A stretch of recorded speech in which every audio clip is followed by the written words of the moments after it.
Philadelphia Performs is made possible in part by the Pew Charitable Trusts, the Delaware River Port Authority of Pennsylvania and New Jersey, the Horace W. Goldsmith Foundation, the Independence Foundation, the Greater Philadelphia Tourism Marketing Corporation, inviting you to experience Philadelphia's vibrant arts and culture. To plan your next visit, www.gophila.com. By Pico Energy Company, an energy distribution company providing electricity and natural gas to homes, schools, and businesses in the Philadelphia region for over 100 years. Pico Energy is proud to be a part of this broadcast. Pico Energy, no doubt about it. And by PNC, for personal finance or business advisory services. PNC, offering the resources to address your financial needs. PNC, the thinking behind the money. On the web at www.pnc.com.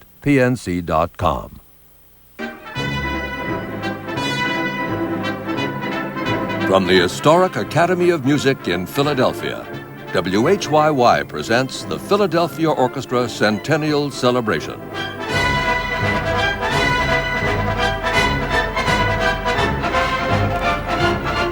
Joining us this evening are pianist Andre Watts, violinist Sarah Chang, baritone Thomas Hampson, and the Philadelphia Orchestra, all under the baton of Maestro Wolfgang Sawallisch.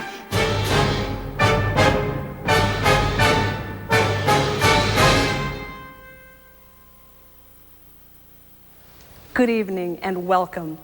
My name is Tracy Matisak, and tonight we're celebrating the 100th birthday of one of the world's great symphony orchestras. Here at their home in the historic Academy of Music, the Philadelphia Orchestra performs before a sold-out gala crowd. In your home, you'll notice a television first for the orchestra. Our program is being presented in a widescreen format to enhance your viewing pleasure. We'll hear music closely associated with this famous ensemble throughout its 100-year history, featuring 4 very special guest artists, as we celebrate what has been called the finest orchestra the world has ever heard. To begin the festivities, Maestro Wolfgang Sawallisch will conduct Leopold Stokowski's orchestration of Bach's Toccata and Fugue in D minor.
Maestro Wolfgang Sawallisch, having acknowledged the warm applause from this capacity audience here in the Academy of Music, following the Philadelphia Orchestra's performance of Bach's majestic toccata and fugue in D minor. The arrangement by conductor Leopold Stokowski was premiered, recorded, and made famous by the Philadelphia Orchestra and is indelibly associated with it.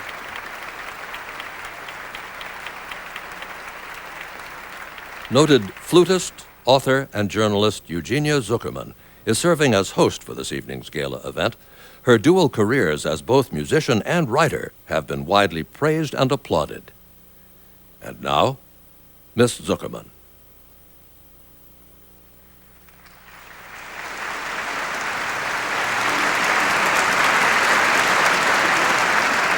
Good evening. I'm Eugenia Zuckerman, and it is truly an honor for me to be here. Since childhood, I have been in love with the Philadelphia Orchestra, with its elegance, its warmth, and its profound power. To hear this orchestra is to be transported, and I am thrilled to be transported to the stage of the Academy of Music in Philadelphia for this spectacular centennial celebration. I've always known that this city had an extraordinary treasure in the fabulous Philadelphians. But this great orchestra doesn't belong just to Philadelphia. It is America's orchestra, and its famous Philadelphia sound is admired around the world. In its first century, Philadelphia's music directors have maintained the orchestra's traditions, guarded its heritage, and led it forward to ever greater achievements. Its current music director is Maestro Wolfgang Sawallisch, who just led the Philadelphians in one of its signature pieces, Bach's Toccata and Fugue in D minor, orchestrated by the man who put the Philadelphia Orchestra on the map, the legendary Leopold Stokowski. And it is with him that our story begins.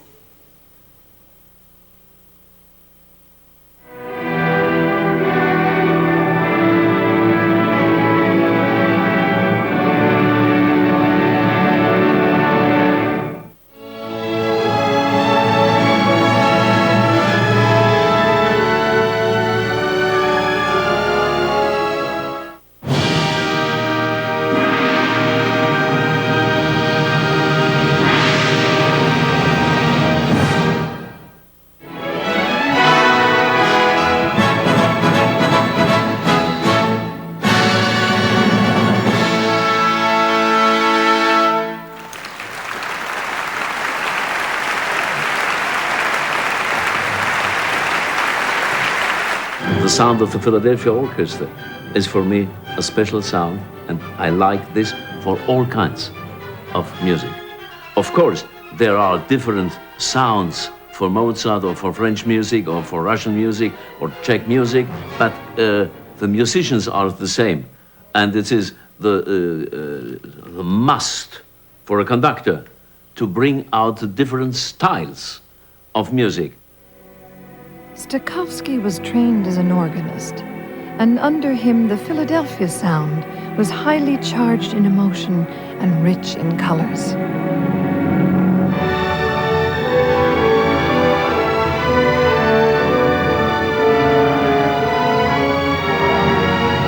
The sound I found left over from Stokowski was fantastic. It was a wonderful orchestra, one of the greatest orchestras in the world. And I kept on following Stokowski's ideas. He didn't want to make a drastic change. That's one thing I just felt instinctively I shouldn't do. Stokowski shaped this fantastic instrument, and Normandy kept this instrument in his hands for 44 years, adding other things. And they spoke very much about the sound of the orchestra. And when I came, I brought my personality. So in the character of Cherubino, this is a sort of... It's very sarcastic, humoristic. It's a secret of a sound. Everybody has different ideas about dynamic, about intensity of sound and so on. What I feel about the secret of the Philadelphia Orchestra sound is especially the incredible deep sonority of the strings. The Philadelphia Orchestra has the richest and the most important and the most colorful sound you can imagine.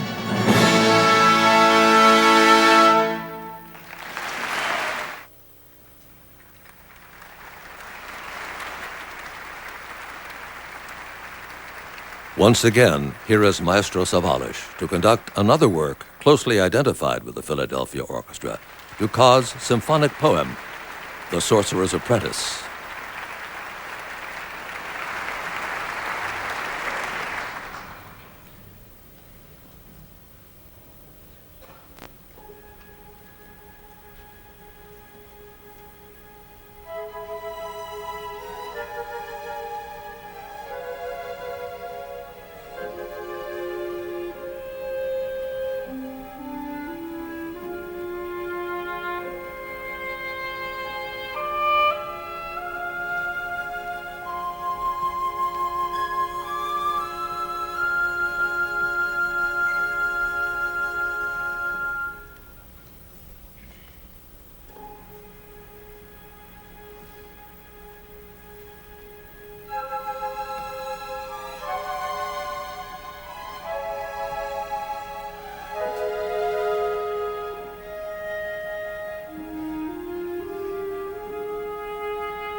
The Sorcerer's Apprentice by Paul Dukas.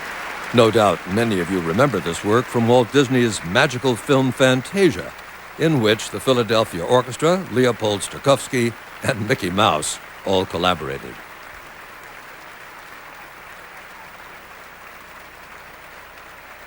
Maestro Savalas is asking the orchestra to join him in accepting the enthusiastic applause of tonight's audience at this centennial concert.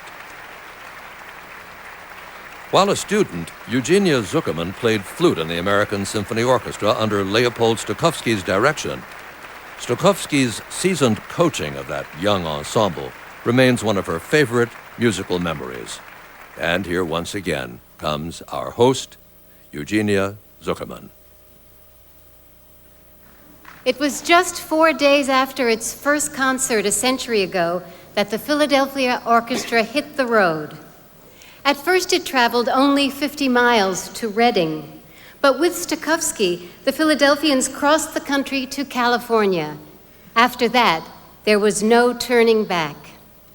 Eugene Ormandy took them to Europe, South America, and the Far East, and under Riccardo Muti and Wolfgang Savalas, the triumphant journeys continued. However, it was not just the tours that helped to spread the orchestra's fame. Stokowski again led the way when he made the first recordings with them early in the last century. This was the beginning of long and productive hours in the studio that produced one gold record after another. But the real turning point in popularity came when Stokowski and the Philadelphians joined Walt Disney in the making of his trailblazing film Fantasia. Technologically, the orchestra is still making history. In fact, NASA just launched Maestro Savalas' baton into space.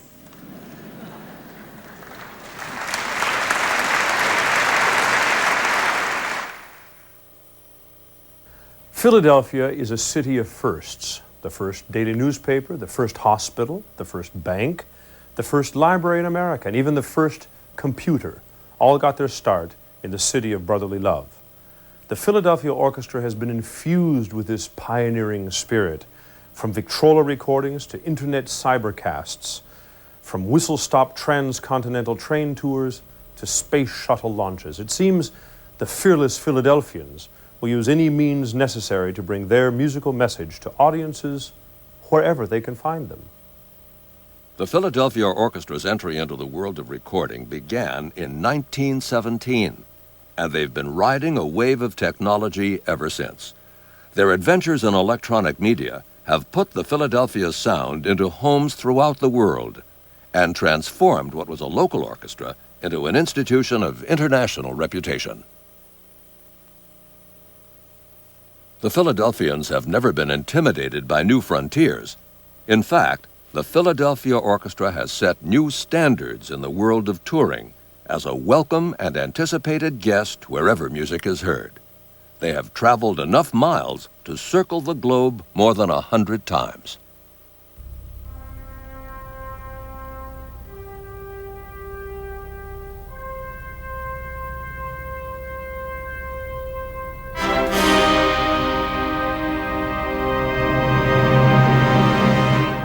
For its 100th shuttle launch, NASA placed Maestro Savalas' baton in the spacecraft to celebrate the orchestra's centennial along with their own.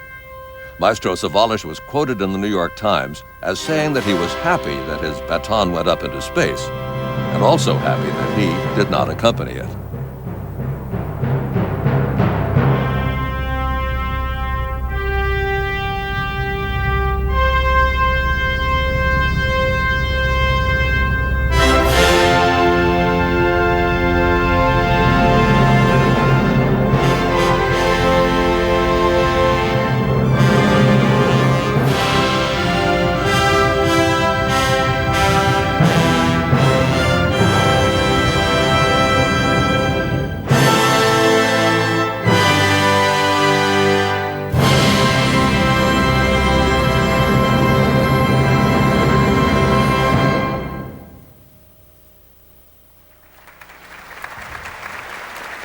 We are at Philadelphia's Grand Academy of Music tonight. This 19th century opera house opened in 1857 and has served as the Philadelphia Orchestra's home throughout its 100-year history. An exquisite crystal chandelier is the focal point of the auditorium's horseshoe rings and lavishly painted ceiling. Modeled on such famed European theaters as Milan's La Scala, the auditorium's 3,000 seats are filled tonight with this black-tie capacity crowd. Although tonight's concert is being performed on the exact anniversary of the orchestra's first concert, centennial celebrations, publications, and festivities have been produced here in Philadelphia and across much of the globe for more than a year. A widely praised, coffee table-sized history of the fabulous Philadelphians was published last fall, along with a critically acclaimed commemorative compact disc set. Earlier this year, the orchestra toured across Europe and in the United States, in the Carolinas, and Florida.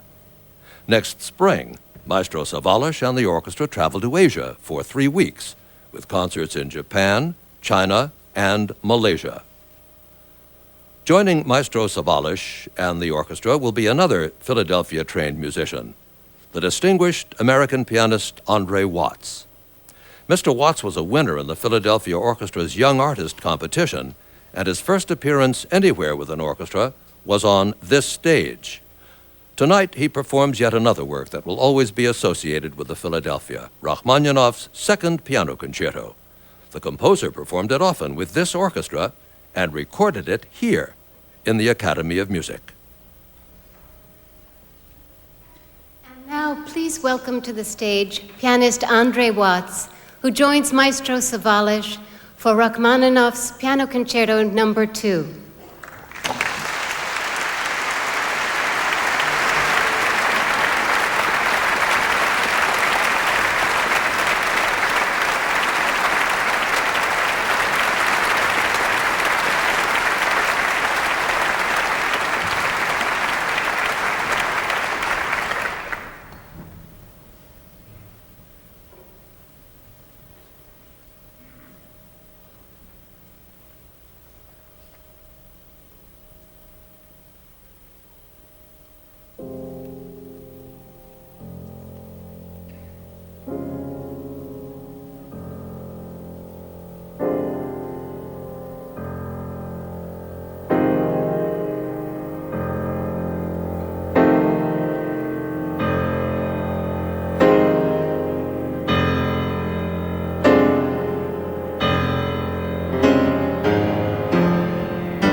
glowing performance by Andre Watts of the Second Piano Concerto of Rachmaninoff.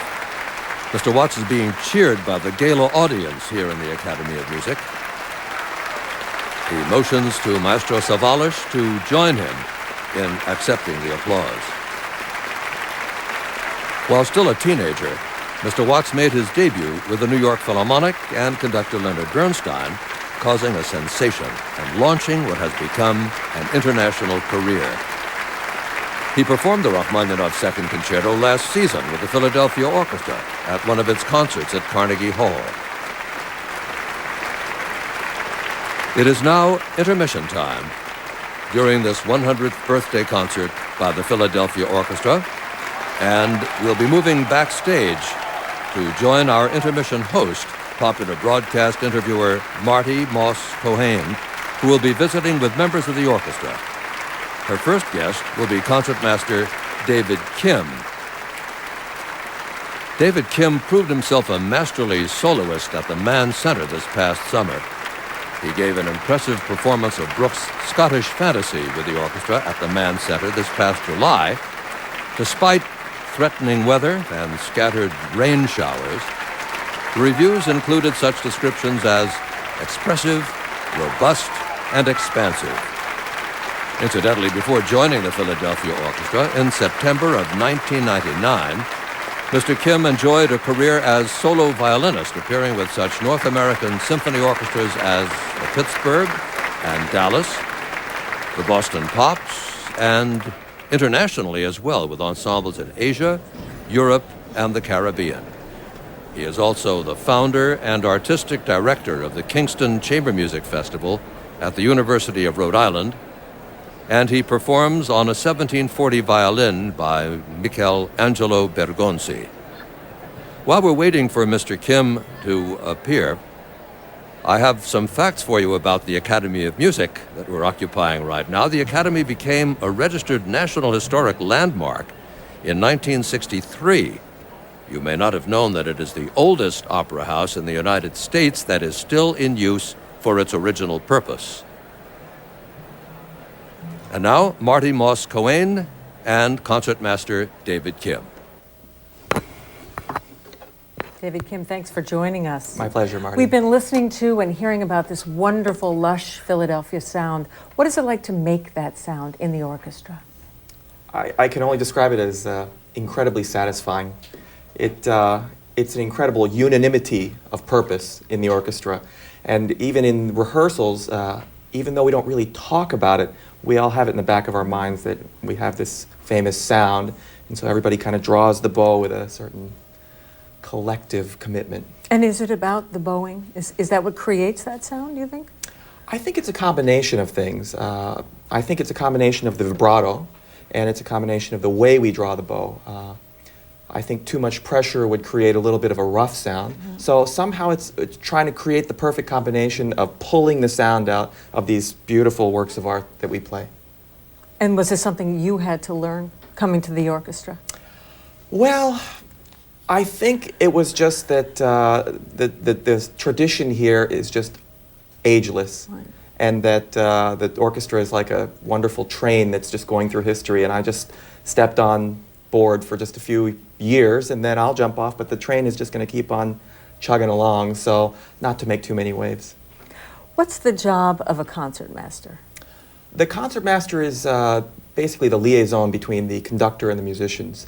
And also the conductor serves as a leader for the first violin section, who often carry the tune. So you have to really watch, listen. I was actually watching you in rehearsal, listening to various parts of the orchestra. Absolutely. The concertmaster's duties include learning the entire score, not just the first violin part. And if there is a new conductor or a visiting conductor, do you have to huddle before a performance and make sure that you can interpret what he wants? Well, the Philadelphia Orchestra does entertain many guest conductors from all over the world every season. And I feel, personally, that part of the concertmaster's duties are to make that person feel as extremely comfortable and as at home as possible. You brought your violin. Tell us a little bit about it. Well, it's just another perk of the job. It's on loan from the Philadelphia Orchestra. The orchestra owns many great violins, and this is just one. This is a Guarneri, made in 1700 in Cremona, Italy. I would think that a violinist has to have a very intimate, though, relationship with the violin because you're so connected, really. Absolutely. Every violin has its distinct personality. They're just like people. Sometimes they're in a good mood, sometimes they're not. So the weather affects them very much. Every hall is different. So it takes a long time to get used to a fiddle. You've been playing violin since you were 3 years old, is that right? That's right. And it was your mother who really introduced you? Absolutely. I think I'm no different than many of the folks in this orchestra, that our parents were influential in getting us started in music and making us practice. And so I think it does kind of take that early start to get to the top of the music business. And did they have to make you practice? Oh, absolutely. We all can trade war stories of being forced to practice. When you'd rather perhaps be outside doing something else? Oh, of course. I still feel that way. And still practice a lot today? Absolutely. We cover a tremendous amount of repertoire in this orchestra. We perform 52 weeks a year, and so there's a lot of music to learn, a lot of new music, 20th century music being written for the orchestra. We all have outside business. We all have solo concerts, chamber music to play, teaching to do. So it makes for a full schedule. A busy schedule. Absolutely. You studied with Dorothy DeLay at the Juilliard. I did, and so I'm especially pleased tonight that one of my fellow DeLay students, DeLay babies, Sarah Chang, is here. And I'm very proud that we are both disciples of Miss DeLay. This is, of course, the 100th anniversary concert of the Philadelphia Orchestra. There's a new building being built next door, even as we speak. Yes. What's the future, do you think, of this orchestra, of classical music, this next century for this orchestra? Well, I think it's a daunting task ahead of all of us. I think education is so important, and that's why you see these staid old orchestras actually going out into the community and playing in schools and introducing children to classical music. We need to develop our audiences for tomorrow, and I think that's happening in a good way, and I think the hall is going to help. It's a very exciting place. It's going to be very beautiful, and to have all these new audience members coming into this beautiful hall. So buildings matter? I think so. I think so. I was just in Dallas, and they opened a gorgeous concert hall there. And I think for the first 3 or 4 years, there wasn't an empty seat in the house. Well, thank you so much, David Kim. Thank you, Marty. Thank you. And more now about this new building for the Philadelphia Orchestra.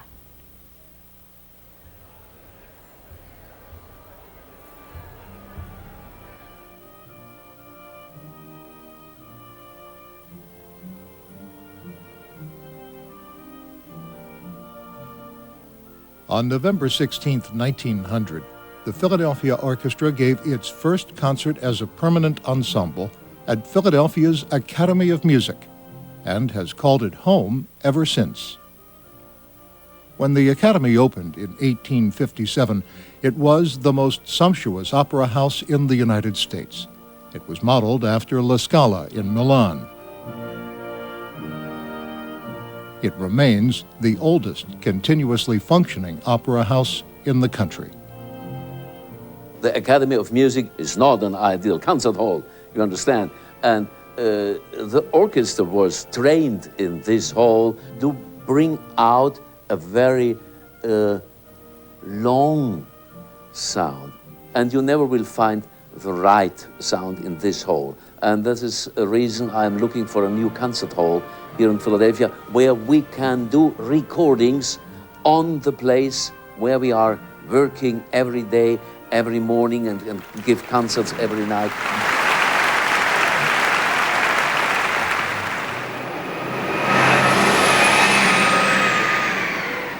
Just 2 blocks south from the Academy of Music on Philadelphia's Avenue of the Arts, construction is underway for a new home for the Philadelphians, the Kimmel Center for the Performing Arts. The Kimmel Center will consist of 2 new performance spaces, a 2,500-seat concert hall and a 650-seat concert hall. The design features a dramatic barreled glass vault roof, which encloses the entire building. Architect Raphael Vignoli has been charged with creating the new home for the Philadelphians. The whole design is geared towards creating this experience, which is primarily a civic moment, if you will. I mean, it is a place which has a lot more to itself than just the simple mission of containing a performance or several performances at the same time. It is really a place where the citizens of Philadelphia could gather and enjoy most of the wonderful treasures that the city provides, and also among which is the orchestra itself.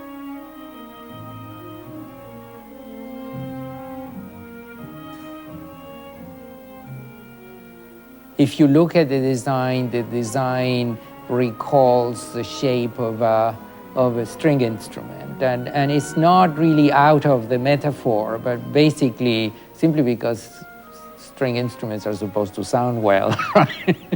So hopefully that's what the room would sound well too. But it's beyond that too. I mean, it is a sense of intimacy created by the use of materials, by the relationship between the balconies.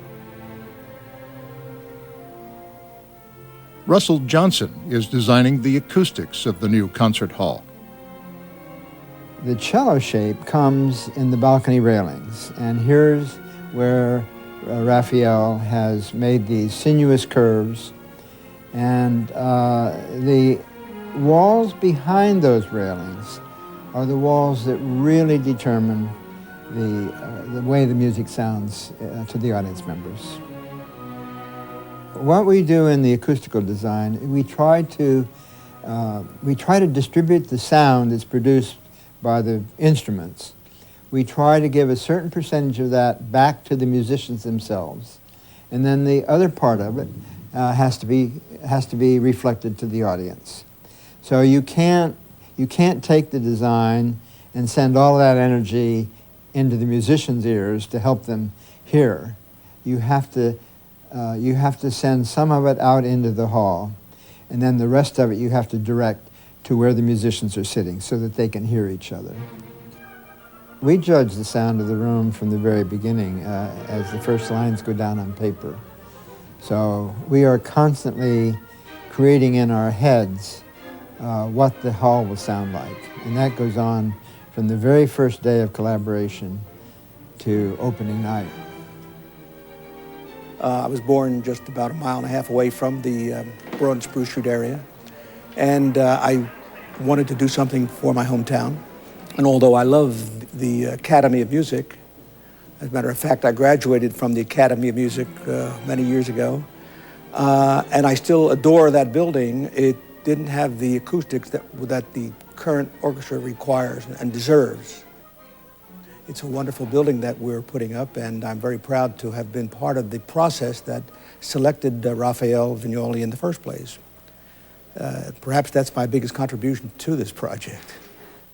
It makes me proud to know that one of the finest orchestras in the world is in Philadelphia, my hometown. It's a sense of pride one gets when you think about that. 2, 3.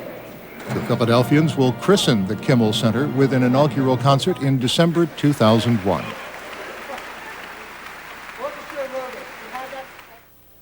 Good evening. I'm Pennsylvania Governor Tom Ridge. For 100 years, the Philadelphia Orchestra has brought joy to lovers of great music everywhere, and honor to all of us here in the Commonwealth of Pennsylvania. Tonight's centennial celebration performance, conducted by Maestro Wolfgang Sawallich, is rich with the artistry that has been this orchestra's hallmark for a century. Thanks to public broadcasting, viewers and listeners around the globe can enjoy the world-class music and dance of the Philadelphia Performs series. As the Philadelphia Orchestra moves into its second century, it also will move into an exciting new home. In December 2001, we opened a regional performing arts center, the Kimmel Center, on Philadelphia's famed Avenue of the Arts. I invite you to visit Pennsylvania and experience our diverse and exciting artistic community. Enjoy as Philadelphia performs for you.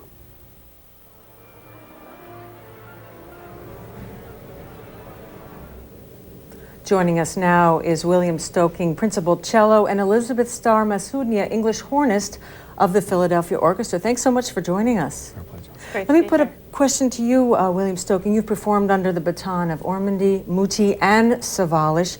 How have they changed this Philadelphia sound that we hear about?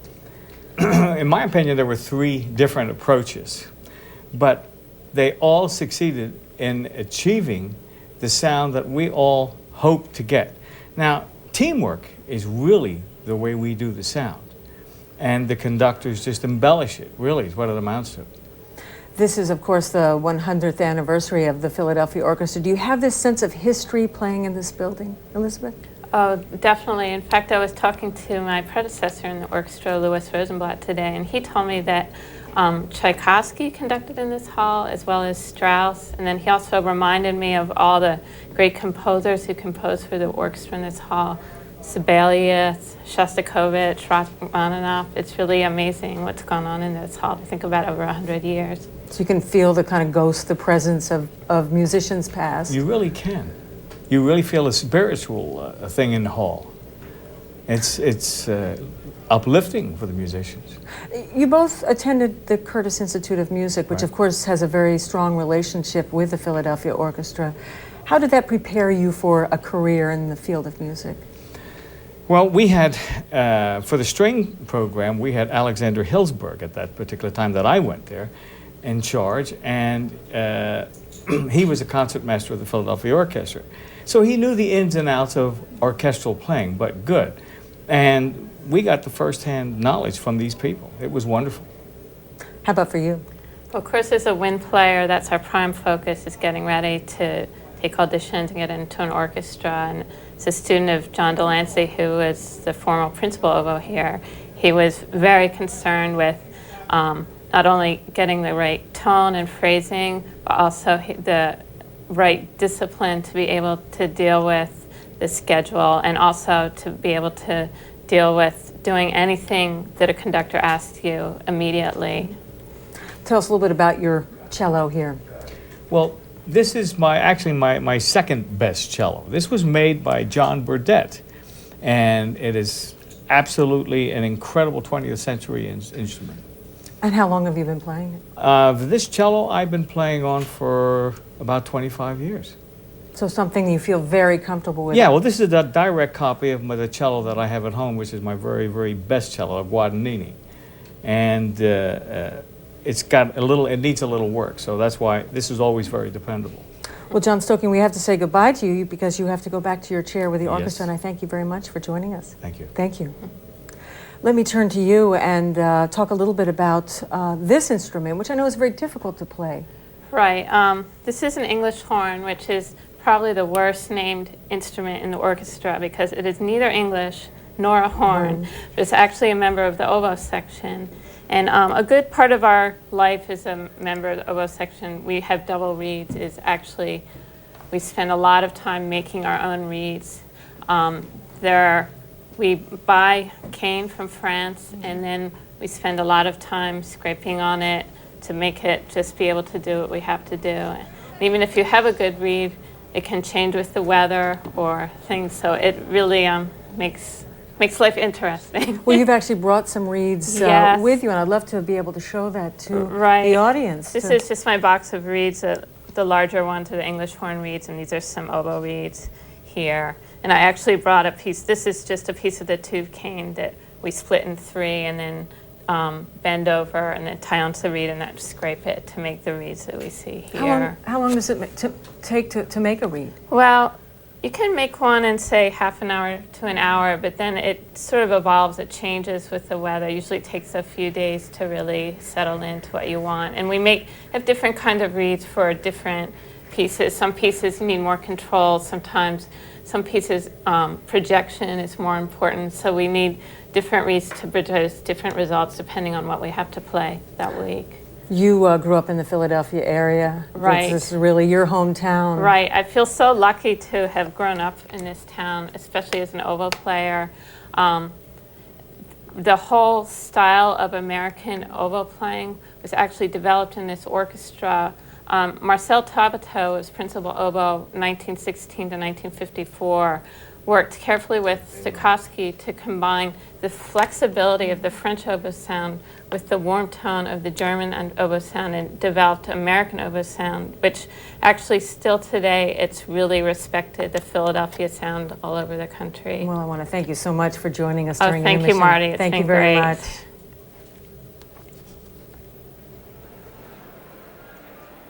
And now welcome back to the Philadelphia Orchestra's 100th Birthday Gala. Host Eugenia Zuckerman has appeared here at the Academy of Music previously, performing with her first husband, Pinchas Zuckerman. At that time, she became well acquainted with Philadelphia Orchestra music director Eugene Ormandy and his wife, as well as the city of Philadelphia itself. And here to continue our program this evening, our host, Eugenia Zuckerman.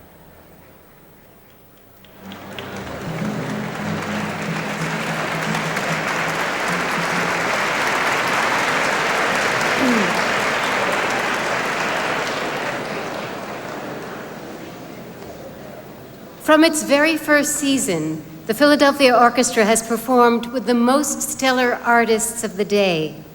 Back in 1901, a young Austrian violinist named Fritz Kreisler debuted on this stage, and 3 decades later, he was still a Philadelphia favorite.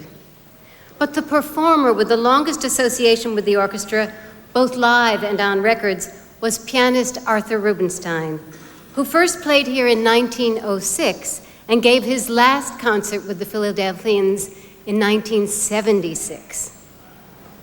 Many budding artists got their first important break with this orchestra, often as winners of the annual student competition, like the gifted Andre Watts, a local prodigy who grew up to be one of today's major artists. Philadelphia continues to discover emerging talent and is still fostering exceptional young musicians, like the remarkable teenager Sarah Chang, who now joins Maestro Savalas for Sarasate's Carmen Fantasy. As you have just heard, with Maestro Savalas and the orchestra, Sarah Chang to perform the brilliant Virtuosic Carmen Fantasy by Pablo Sarasate.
Violinist Sarah Chang, Wolfgang Sawallisch, and the Philadelphia Orchestra, being warmly applauded for their performance of Pablo de Sarasate's Carmen Fantasy here at the Academy of Music.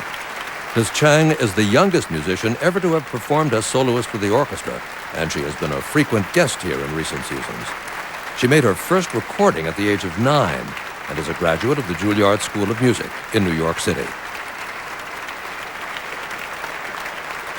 And now, a special feature introduced by Andre Watts.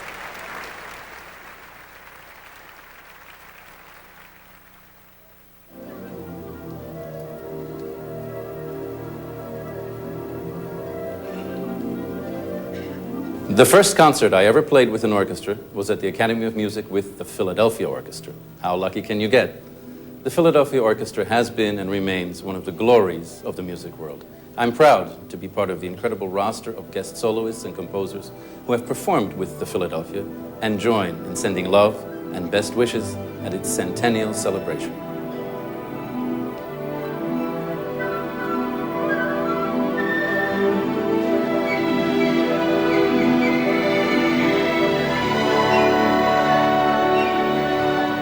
Ever since the Philadelphia Orchestra's first concert, celebrated musicians of every stripe have beaten a path to the corner of Broad and Locust Streets. They've done so for the privilege of appearing in the Academy of Music before its unusually sophisticated audience. For some expansive big city press coverage, and of course, for the chance to work with one of the world's outstanding orchestras. What is it that forms the essence of the Philadelphia Orchestra's greatness?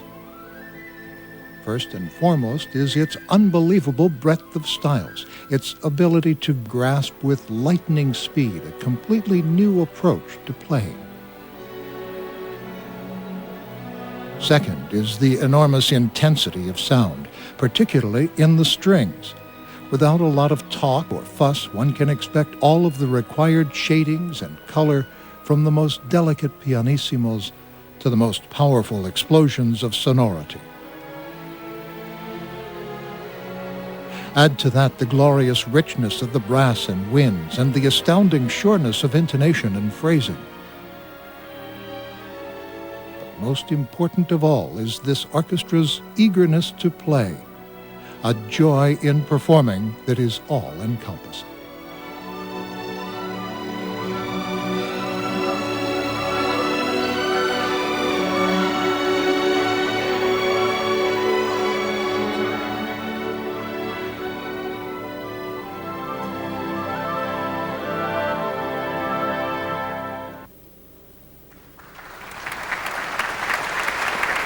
Once again, here is Eugenia Zuckerman.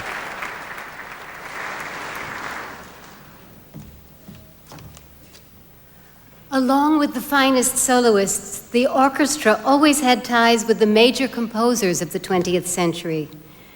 During Philadelphia's first season, Edward McDowell played his second piano concerto here, and a few years later, Richard Strauss led 2 programs of his music.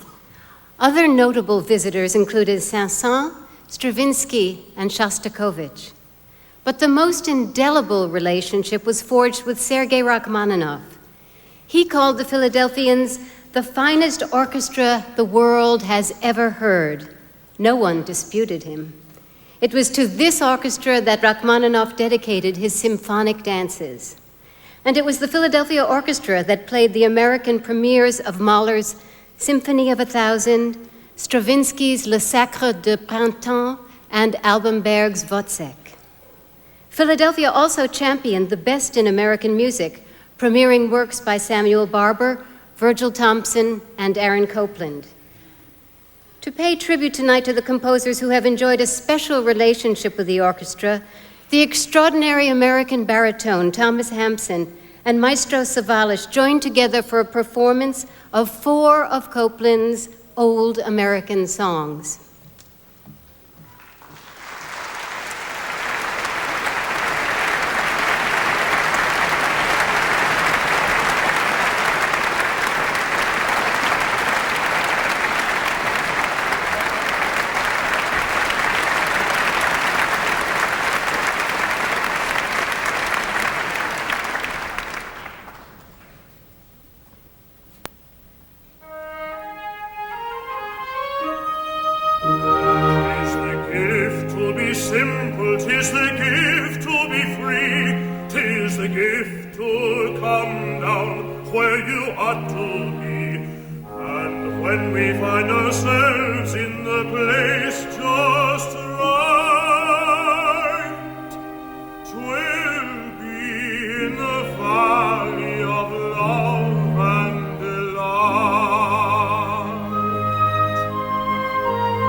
Oh, you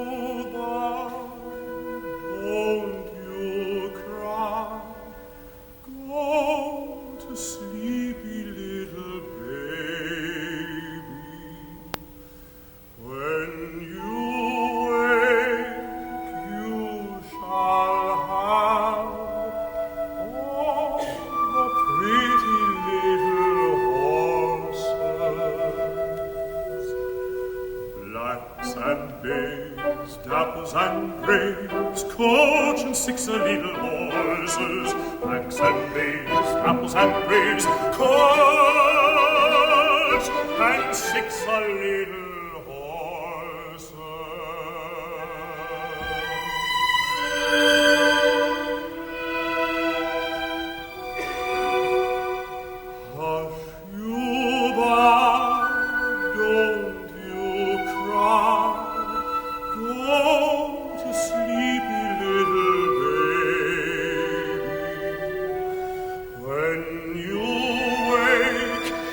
fly so low.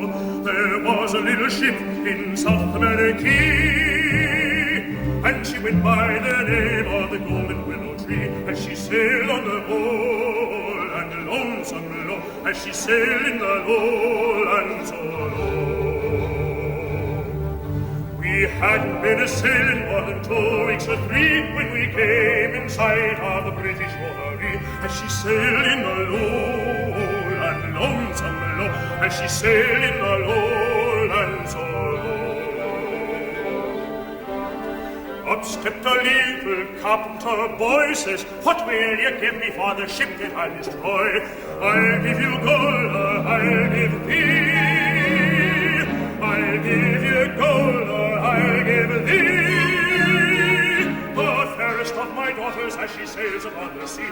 If you sink 'em in the lowland lonesome low, if you sink 'em in the land that lies so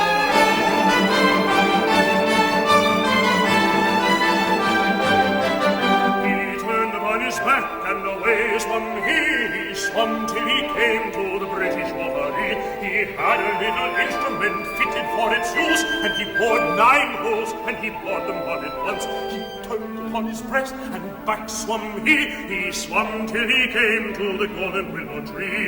"Captain, oh Captain, come take me on board. Oh Captain, come take me on board, and go unto me as good as gold, for I sank 'em in the lowland lonesome low, I sank 'em in the lowland so low."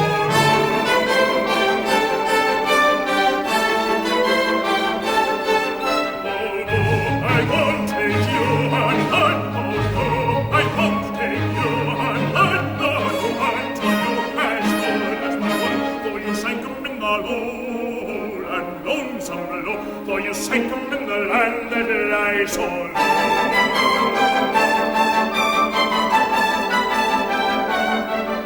If it wasn't for the love that I have for your men, I'd do unto you as I'd done unto them. I'd sink you in the lowland lonesome low, I'd sink you in the lowland so low. He turned upon his head and down swam he. He turned upon his head and down swam he. He swam till he came to the bottom of the sea. Sank himself in the lowland lonesome low, sank himself in the land that lies so low.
See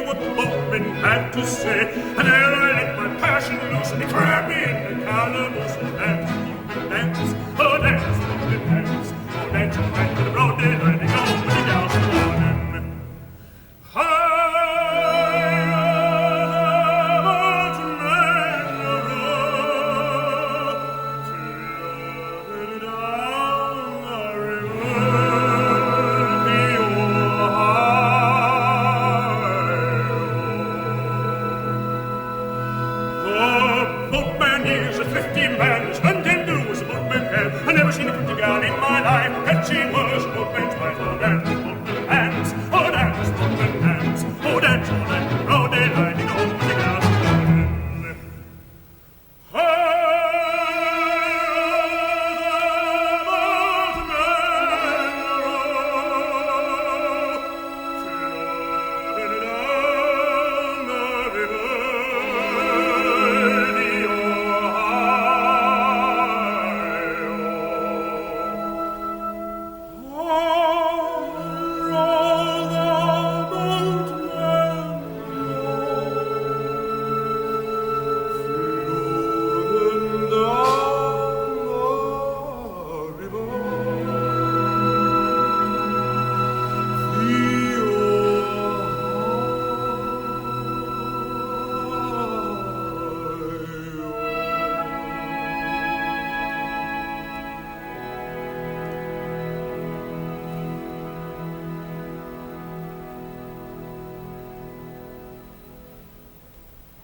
Baritone Thomas Hampson's performance of 4 settings by composer Aaron Copland of old American songs.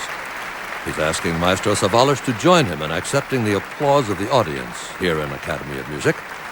These charming Copland arrangements of traditional American airs, incidentally, were made by the composer in 1950 and 1952 and were orchestrated a few years later.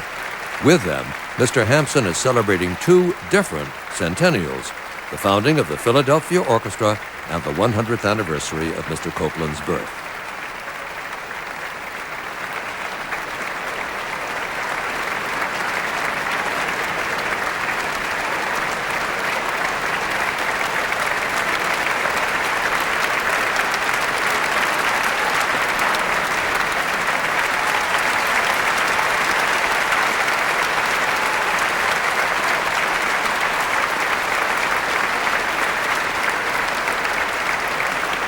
Here again, our charming host, Eugenia Zuckerman.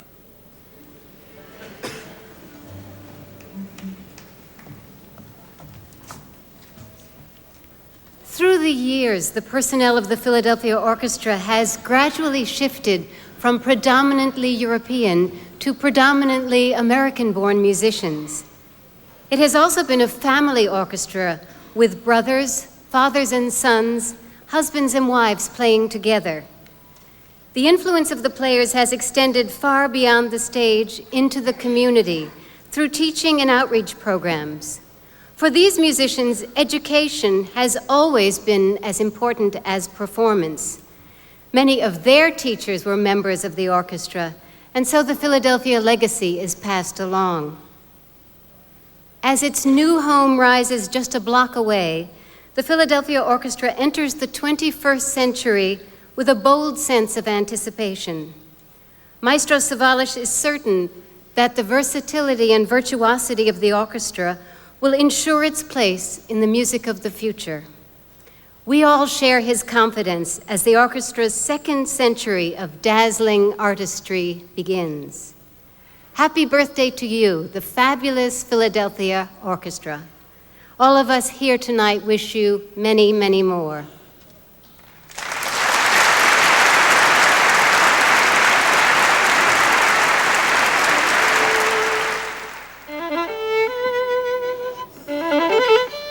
For 100 years, the musicians of the Philadelphia Orchestra have been reaching out to the community, appearing regularly at hospitals, nursing homes, houses of worship, and other places where one might not expect to find world-class music. They especially love delivering their talents to children. Recently, we visited Gloria Di Pasquale, Paul Arnold, and his son Jeremy as they taught preschoolers and their parents about the rhythm around us.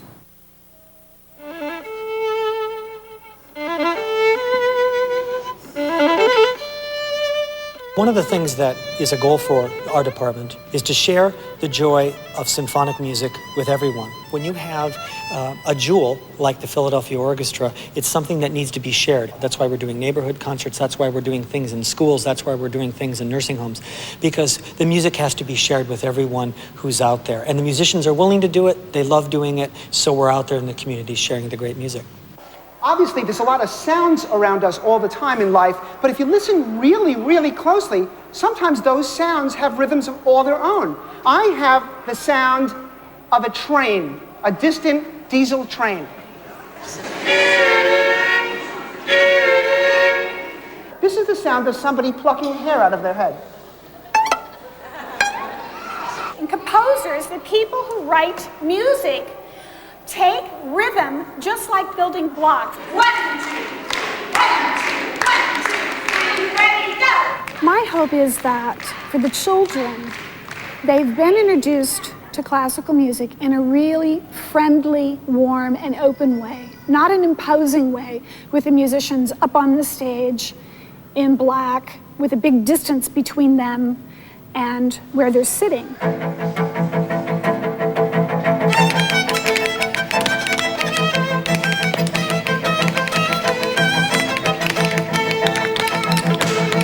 Many people have a preconceived notion of classical music, even though they've never really heard it or given it a chance. And if you get to them when they're children, then we have a hope that we can express what this is, what's so important, because really music is a reflection of one's soul. And it's a reflection of your most innermost feelings. And we have 500-600 years worth of music that this orchestra plays. Believe me, there's something for everybody in those 500 or 600 years worth of compositions. I would like to play a tiny little piece for you guys that shows the feeling of a composer for a certain animal that's all around us. You should be really quiet because it's a very, very quiet animal. Okay? Shh.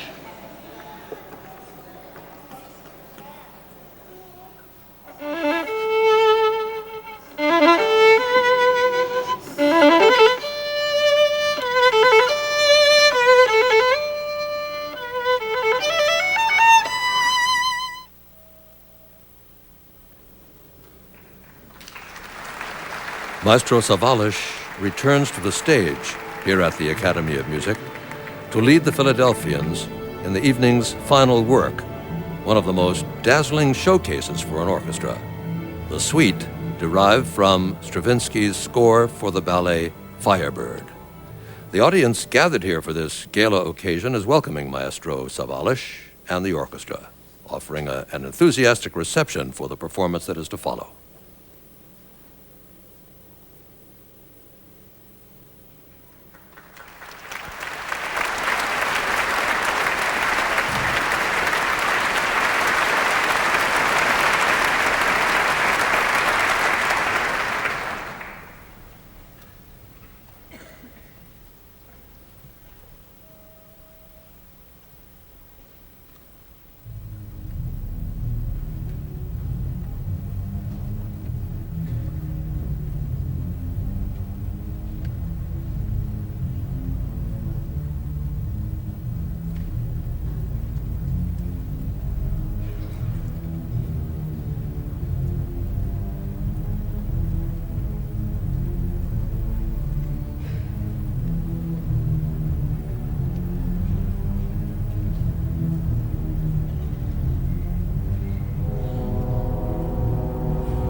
following that exhilarating performance of the suite from Stravinsky's Firebird Ballet, Maestro Savalas and the Philadelphia Orchestra are being cheered by tonight's capacity audience here at the Academy of Music. The Philadelphia Orchestra has distinguished itself as one of the leading orchestras in the world through a century of brilliant performances, historic international tours, and best-selling recordings. In addition to tonight's 100th birthday concert and gala, the 2000-2001 season includes premieres of Centennial Commissions by Richard Daniel Poor and Roberto Sierra, a focus on Russian composers and performers, and a much-anticipated performance of Beethoven's Missa Solemnis, conducted by Maestro Savalas. Now, Maestro Savalas returns to the stage leading our guests for the evening, soloists Andre Watts, Sarah Chang, and Thomas Hampson, and our host, Eugenia Zuckerman. Together, they are acknowledging the audience's ovations and enthusiasm.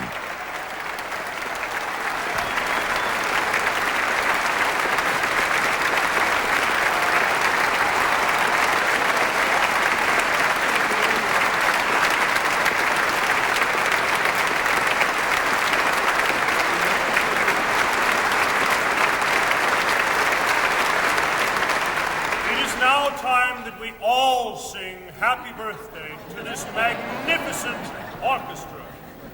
Happy birthday to you. Happy birthday to you. Happy birthday, dear Philadelphia Orchestra. Happy birthday to you.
Ten birthday cakes will be coming out, one for each decade of fabulous music. They'll be brought to the stage in tribute to this world-famous ensemble on this very special occasion, the 100th birthday of the Philadelphia Orchestra, which has devoted all of its 1999-2000 subscription concerts to music written during the past 100 years in honor of its own centennial. The centennial season's critical acclaim and box office success featured encore performances of many important and popular 20th century works, introduced by the orchestra. Now, this is Lloyd Moss, thanking you for being with us tonight as the Philadelphia Orchestra turns a youthful 100 years old.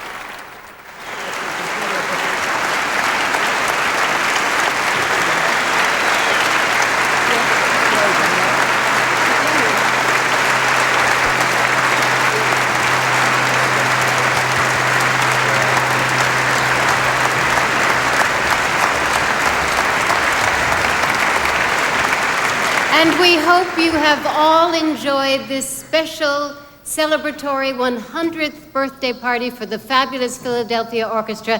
Thank you and good night.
Philadelphia Performs is made possible in part by the Pew Charitable Trusts, the Delaware River Port Authority of Pennsylvania and New Jersey, the Horace W. Goldsmith Foundation, the Independence Foundation, the Greater Philadelphia Tourism Marketing Corporation, inviting you to experience Philadelphia's vibrant arts and culture. To plan your next visit, www.gophila.com.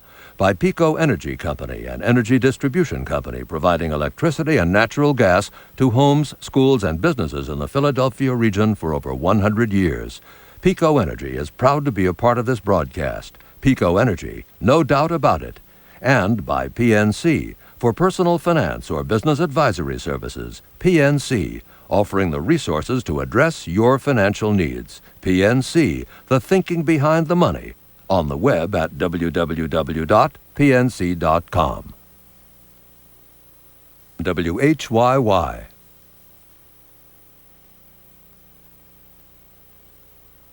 I hope you enjoyed that spectacular anniversary concert by the Philadelphia Orchestra. WHYY is thrilled to be able to bring you this special Philadelphia Performs series and present it to the rest of the world at the same time. We hope you'll be with us on Thursday, November 30th at 8 p.m. when we next showcase the Curtis Institute of Music.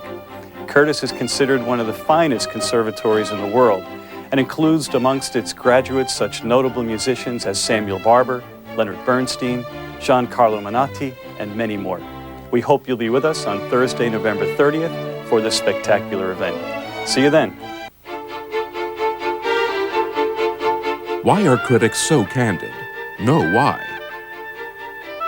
Visit the Philadelphia Performs website at whyy.org for more information, and check back after each performance for guest critiques and to see what other viewers thought. Tell us what you think about the program you've just seen.